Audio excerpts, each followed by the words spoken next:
মা গো, মাজাটা মনে হয় ভেঙেই গেল। অসভ্য ছেলে কোথাকার, মেয়েদের ঘরে এত রাতে কি মতলব নিয়ে ঢুকেছেন? হোয়াট? আমি অসভ্য? তা নয় তো কি, হ্যাঁ? এত রাতে কোনো ভালো ছেলে কি মেয়েদের ঘরে ঢোকে? লিসেন, এটা আমার বাড়ি। সো আমি কখন কোন রুমে যাব সেটা আমার ব্যাপার। ওকে? আন্টি গো! এই মেয়ে, কি করছো কি এত রাতে? হাঁপাচ্ছে। আ আমি একটা কাজে এসেছিলাম। তুমি ঘুমোচ্ছ তাই না ডেকে?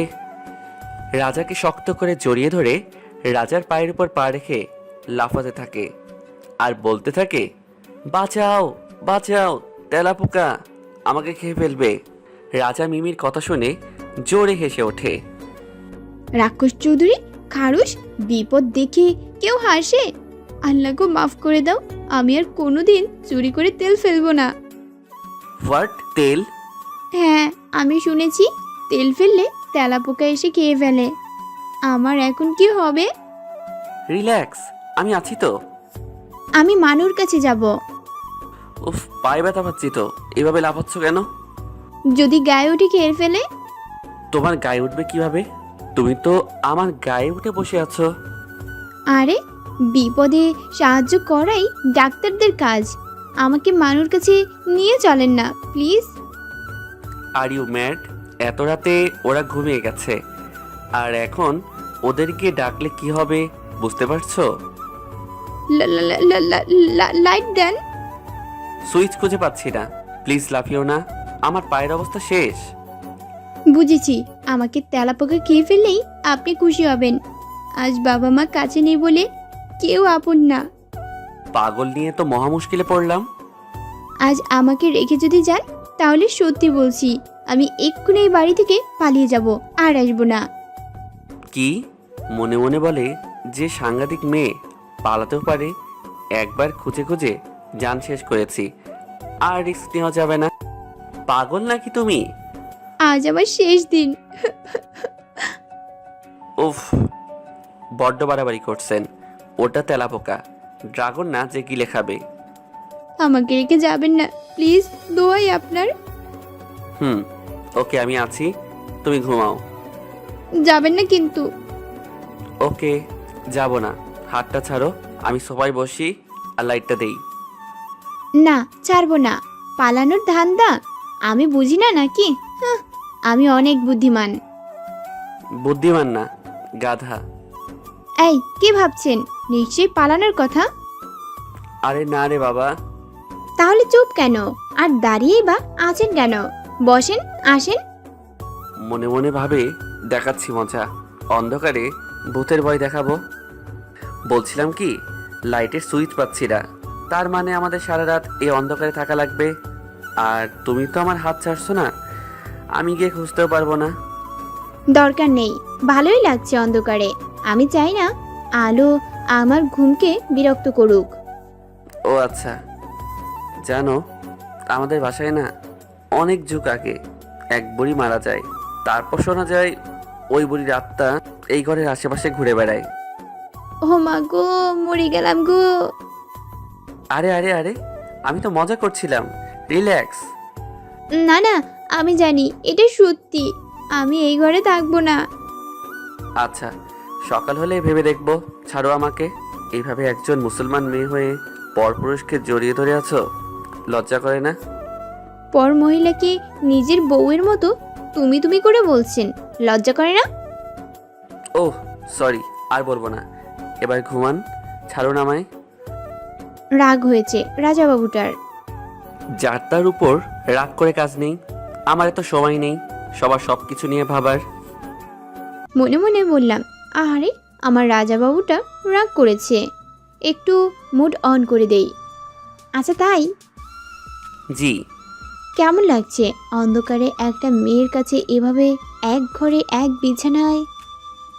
আ, আ, এটা কি ধরনের অসভ্যতা? কি কি করছেনটা কি? আমার কিন্তু খুব অস্বস্তি হচ্ছে। একটা কথা জিজ্ঞেস করি? এভাবে কেন? ভালোভাবে বসেও তো কথা বলা যায়। না, এইভাবেই বলবো। আচ্ছা, তাড়াতাড়ি শেষ করেন। ওষ্ঠে ভালোবাসার পরশ পেয়েছেন কখনো? মানে? বাংলা বুঝেন না? খুব অল্প। ছোট থেকে বিদেশে পড়ালেখা করেছি, কোনোভাবে বাংলা বলি, কিন্তু রিয়েল বাংলা বুঝি না। আনিজি লাগছে বেশি? খুব। নিজের ঘরে যান। আপনি একা থাকতে পারবেন? পারবো, ভয় কেটে গেছে। ওকে, আসি।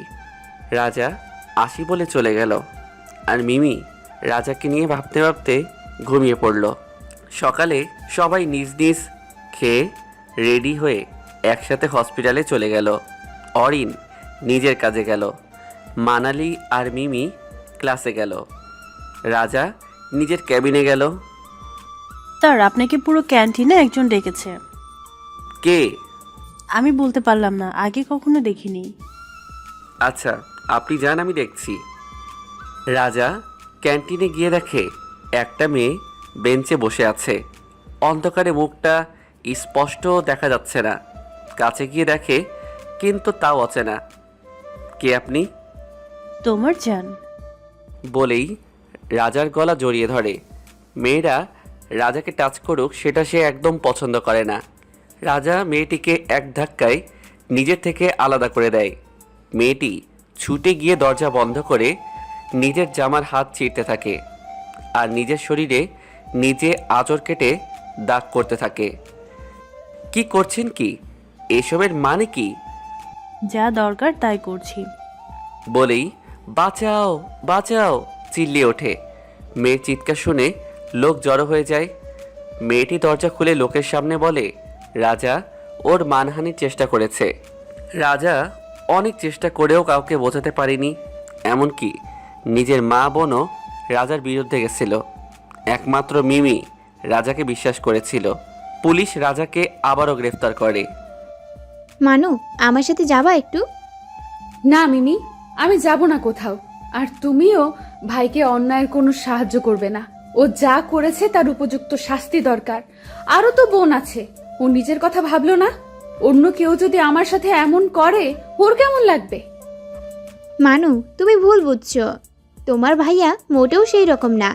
দেখোই তো মেয়েরা ছুলে কিভাবে রিয়াক্ট করে। সব নাটক ওর, মানুষের সামনে এই লুক নিয়ে থাকে। ভুল বুঝেছো তো, পরে বুঝতে পারবা আমি ঠিকই বলেছি।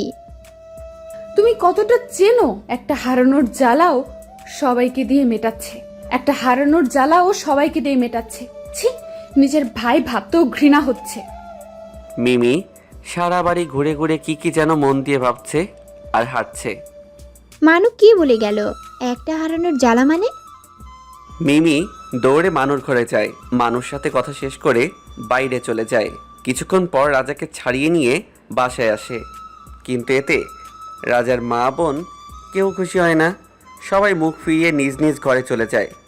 রাজা অবিশ্বাস দেখে খুব ডিপ্রেশনে পড়ে যায়। আপনি ঘরে যান, ফ্রেশ হয়ে নেন, আমি আসছি। বিকেল 5টা। মিমি রাজার রুমে খাবার নিয়ে গিয়ে দেখে রাজা রুমে নেই। বেলকনিতে বসে রাজা মনের সুরে গিটার বাজিয়ে গান গাচ্ছে, যদিও এই সুর কষ্টের। মিমি গিয়ে রাজার কাঁধে হাত রাখতে রাজা গান থামিয়ে দিয়ে মিমির দিকে না ফিরেই বলে, মিমি আজ নিজেকে বড্ড একা লাগছে। আমি আছি তো পাশে। কতদিন? আপনি যতদিন চান। যদি সারা জীবনের জন্য চাই। কি হলো? খেয়ে নিবেন, আসুন। আমার উত্তর চাই। আমারও সেই দিনের প্রশ্নের জবাব চাই। কোনটা? ওই যে সেই বাংলা কথাটা।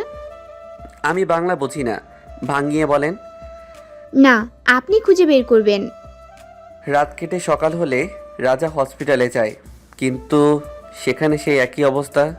সবাই রাজাকে আর চোখে দেখে নিন্দা করে। এত কিছুর মাঝেও রাজা মিমিকে নিয়ে ভাবছে, সেটা দেখে নিজেই অবাক হয়। হঠাৎ মিমির প্রশ্নের কথা মনে পড়লে রাজা অনেকের কেবিনে যায়। রাজা অনেকের কেবিনে গিয়ে অনেককে ডাকলে অনেক একটু বিব্রত হয়ে যায়। এরপর কি হয়েছে জানতে চাইলে সাবস্ক্রাইব করে পাশে রাখা বেল আইকনটি বাজিয়ে রাখুন পরবর্তী পার্ট মিস না করতে চাইলে। ধন্যবাদ সবাইকে আমাদের পাশে থাকার জন্য।